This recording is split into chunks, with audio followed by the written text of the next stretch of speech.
বিকেলের দিকে পচার জন্য একটা খাবার রেডি করব চিন্তা করলাম। তা অনেকখানি তেল দিয়ে বেশ খানিকটা এইরকমভাবে আলু কেটে কেটে ভাজা করে নিলাম। সি ফুড দিয়ে চপ করা আছে, সেই চপের থেকে ঠিক একটা চপ আর 3টা চিংড়ি মাছের মোমো ভাজা করে নিলাম। ডিম না থাকলে কিন্তু সেই খাবারে কোনো মজাই থাকে না, তাই ডিম পোস্ট একটা করে নিলাম। আবার 2টা ডিম শুধুমাত্র লবণ দিয়ে তেলের ভিতরে এইভাবে ভাজা করে নিতে হবে, এটা পরে লাগবে। এখন অনেকেই বলবেন ডিম একটা পোস্ট আবার 2টা ডিম এইভাবে ভাজা করা হলো। হ্যাঁ তাই তো, তাই এখানে কিন্তু এখন অনেক তেল আছে।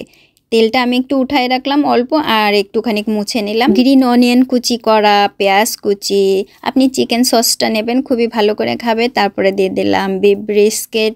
এখন এটাকে ভাজা করলে এইভাবে হয়ে আসতেছে অনেকক্ষণ ভাজা করলে। এখন দিয়ে দিচ্ছি ভাত, স্বাদ মতো লবণ। ভাতটাকে এখন ভালো করে ভেজে নিতে হবে। ভাত ভাজা কিন্তু এত সহজ, পচার জন্য মাঝে মধ্যে আমি যখন থালি করি বা প্লেট সাজাই আমার এত ভালো লাগে।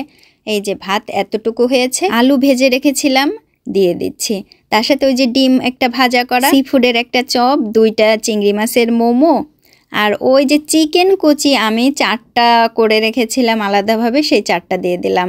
আর ওই যে একটা ডিম এইভাবে ভাজা করেছিলাম তার এক সাইডে দিয়ে দিলাম।